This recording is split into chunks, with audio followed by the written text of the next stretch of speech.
آج کا ہمارا سوال یہ ہے کہ ہم پر مصیبتیں کیوں آتی ہیں؟ پریشانی کی کیا وجہ ہے کہ ہمارے اوپر پریشانی کے اچانک یوں پہاڑ ٹوٹ پڑتے ہیں؟ محترم دوستو، اگر اس کا ہم جواب جاننے کی کوشش کریں تو بہت ساری قسمیں ہیں، بہت ساری وجوہات کی بنا پر انسان میں پریشانی آتی ہے۔ مثال کے طور پہ اللہ رب العزت نے قرآن پاک میں ارشاد فرمایا وما اصاب من مصیبہ، کہ لوگوں تم پہ جو تمہاری پریشانی آتی ہے بما کسبت ایدی الناس، تو یہ اس وجہ سے آتی ہے جو تم کماتے ہو، تمہارے خود کے ہاتھوں کی وجہ سے، تمہارے ہی عمل کی وجہ سے۔ قرآن پاک میں اللہ رب العزت نے ارشاد فرمایا کہ پریشانیاں آتی ہیں، اور اس کی بہت ساری اور بھی وجوہات بن سکتی ہیں۔ مثلا یہ ہے کہ کینہ، بغض، حسد، تکبر کرتے ہیں اگلوں کے ساتھ، اور ان والی پریشانی جو ان میں چاہنے کی کوشش کرتے وہ انسان پہ خود ہی آ جاتی ہے۔ اور کبھی ایک مثبت انداز حدیث پاک یہ بھی ہمیں بتاتی ہے کہ پریشانی آنے کی وجہ یہ ہوتی ہے کہ انسان کو کبھی اللہ تعالیٰ بہت بڑا اونچا مقام عطا کرنا چاہتے ہیں، اور وہ انسان اپنی نیکیوں کے ذریعے سے حاصل نہیں کر پاتا کیونکہ اس کے پاس نیکیاں کم ہوتی ہیں، تو اللہ رب العزت اسے کسی بیماری یا پریشانی میں مبتلا کر دیتے ہیں۔ پھر اس کے بعد جب وہ سہتا ہے اور اس سے وہ اچھے طریقے سے گزرتا ہے تو اللہ رب العزت اسے وہ مقام اس کے تکلیف کے سہنے کی وجہ سے نیکی کی صورت میں اپنی رحمت کو داخل کر لینے کی وجہ سے اللہ تعالیٰ عطا کر دیتے ہیں۔ تو یہ بہت ساری وجوہات ہیں۔ تو جو میں آج آپ کے سامنے عرض کرنے لگا ہوں، ان وجوہات میں دو کو ہائی لائٹ کرنے لگا ہوں، وہ ان میں سے ایک یہ ہے کہ ہم کسی اس وقت جب پریشانی آتی ہے تو اس وقت ہم نے کیا کرنا ہوتا ہے، اس وقت ہم ذرا پیچھے مڑ کے دیکھیں تو ہم نے کیا کسی کے حقوق کو دبائے ہوئے تو نہیں ہیں، ہم نے کیا کسی کے مسئلوں کو مزید بڑھانے کا ذریعہ تو نہیں بنے ہوئے، کیا ہم کسی کے دل کے دکھانے کا ذریعہ تو نہیں بنے ہوئے۔ اگر ایسا کام ہے تو پھر انسان اس کو روک دے۔ جب کبھی بھی ہم چلنے لگیں، منزل کو پانے لگیں اور کہیں پہ مسئلہ آ جائے تو سب سے پہلے یہ کہ انسان ذرا مڑ کے دیکھے، ذرا سوچے کیا میں نے کسی کے حقوق کو تو نہیں دبایا ہوا۔ تو جب ہم اگلوں کے حقوق کو دباتے ہیں تو پھر قدرتی طور پہ ہمارے حقوق بھی دبا لیے جاتے ہیں، گویا ہم برائی کرتے ہیں تو برائی ہو جاتی ہے ہمارے ساتھ۔ تو سب سے پہلی بات یہ ہوتی ہے کہ ہم یہ سوچیں کہ یہ جو ہمارے ساتھ معاملہ ہوا ہے، برائی ہوئی ہے یا پریشانی کا معاملہ ہوا ہے، تو کیا ہم نے کسی کو پریشان تو نہیں کر رکھا؟ آج ہمارا دل جو ٹوٹا ہے، کیا ہم نے تو کسی کے دل کو نہیں توڑ رکھا؟ اگر توڑ رکھا ہے تو حل یہ ہے کہ ہم اس کے دل کو جا کے جوڑ لیں محبتوں کے الفاظ کے ذریعے سے۔ اگر آج ہمیں حقوق ادا نہیں کیے جا رہے تو ہم نے کیا پتہ کسی کے حقوق کو تو نہیں دبایا ہوا، تو ہم ان کے حقوق کو ادا کر لیں، پھر اس کے بعد اس کے مسئلے کا حل ہونے کا ذریعہ بن جائے گا۔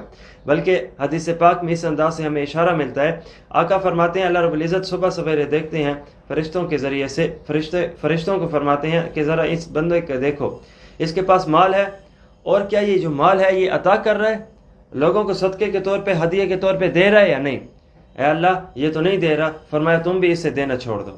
اب یہ آگے نہیں دے رہا تو اللہ رب العزت اس کا روک لیتے ہیں۔ ہاں فرشتے اس نے، اے اللہ یہ تو دیا کرتا ہے، آپ کے دیے ہوئے مال سے آگے بھی خرچ کرتا ہے، فرمایا یہ دیتا ہے تو تم بھی دو۔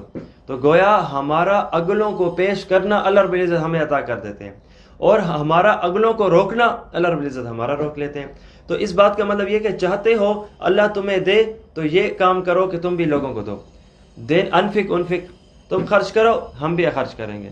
تو یہاں پہ ارشاد فرمایا گیا کہ تم خرچ کرو تو ہم خرچ کریں گے، اور آج ہمارا مزاج کیا ہے کہ اللہ تو خرچ کرے گا، تو عطا کرے گا تو ہم عطا کریں گے، نہیں، بلکہ انتظار میں نہیں رہنا چاہیے، نیکی کے لیے آگے بڑھ کے کر لینی چاہیے۔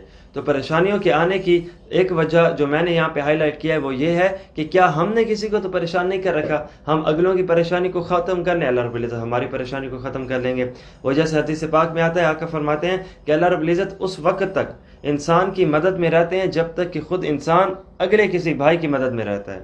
تو گویا یہ بہت اچھا ذریعہ ہے کہ جب پریشانی آتی ہے تو پھر پریشانی کے آنے میں انسان یہ کام کر لے جو میں نے ہائی لائٹ کیا، کہ انسان خود بخود سوچے کہ جب میرے حقوق دبائے جا رہے ہیں یا پریشانی آئی ہے یا دل ٹوٹا ہے تو کیا میں نے تو کسی کے ساتھ ایسا نہیں کیا، اپنے پاس میں چلا جائے سوچ کے طور پہ، اور پھر سوچے اگر کسی کا دل توڑا ہے تو جوڑ دے، اگر کسی کے حقوق دبا رکھے ہیں تو عطا کر لے، اگر کسی کا پریشانی کا ذریعہ بنا ہوا ہے تو اس کو اب راحت کا ذریعہ بنا لے۔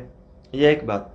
اور دوسری وجہ یہ بہت بڑی ہوتی ہے کہ بعض اوقات ایسے ہوتے ہیں مسئلے ٹھیک ہیں آتے ہیں، مسئلے جب آتے ہیں تو مسئلے بڑے ہوتے ہیں، حل بڑے نہیں ہوتے۔ ہمارے پاس مسئلوں کے آنے کی وجہ سے ہم یہ سمجھتے ہیں کہ اب مسئلے بڑے ہیں تو اس کا مطلب ہے حل بھی بڑے ہوں گے، نہیں، ایسا نہیں ہے، بلکہ اللہ رب العزت نے قرآن پاک سورۃ البقرہ کے اندر ارشاد فرمایا کہ او لوگو، اے ایمان والو، یہ بات ممکن ہے کہ تمہارے پاس کوئی چیز آئے اور تم اسے اچھی سمجھو اور حالانکہ وہ تمہارے لیے اچھی نہ ہو، اور ممکن ہے کہ تمہارے لیے کوئی چیز بری آئے اور تم اسے اچھا سمجھو حالانکہ ایسا نہ ہو۔ تو بری کے آنے پر ہم اسے برا سمجھیں حالانکہ وہ خیر ہو، اور اچھی کے آنے پہ ہم اسے اچھا سمجھیں حالانکہ وہ اس میں شر ہو. تو یہ بات ممکن ہے. اس بات کا مطلب یہ ہے کہ یہ بات ہو سکتی ہے کہ ہونے کو کچھ اور ہو رہا ہو اور سمجھنے کو کچھ اور، ہم سمجھے کچھ اور ہو کچھ اور. یہ بات ممکن ہے. تو اس لیے اس میں ہمیں ایک نگاہ چاہیے، وہ یہ ہے کہ جب مسئلے اتنے زیادہ کریٹ ہو گئے ہیں تو ضروری نہیں ہے کہ مسئلوں کے بڑے ہونے کی وجہ سے حل بھی بڑے ہوتے ہیں، بلکہ حل بڑے نہیں ہوتے، حل بہت آسان ہوتے ہیں. اب اس کی اگزامپل، ایک تبلیغی جماعت میں ایک ساتھی گئے، مولانا طارق جمیل صاحب اپنی کارگزاری بتاتے ہیں کہ وہاں پہ ایک بندہ جو نسل در نسل کافر ہے، ہم نے اسے دعوت دی، متاثر ہوا، وہ مسلمان ہو گیا.